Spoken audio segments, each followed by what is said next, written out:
அழகனிவன் முருகனெனும் இனிய பெயர் கொண்டான்.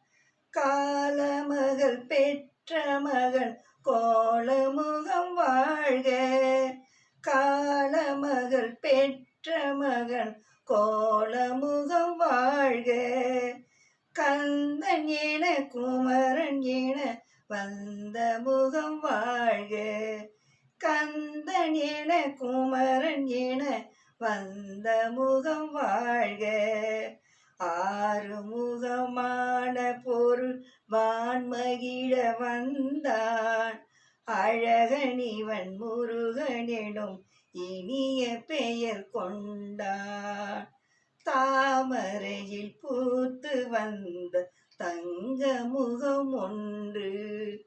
தாமரையில் பூத்து வந்த தங்க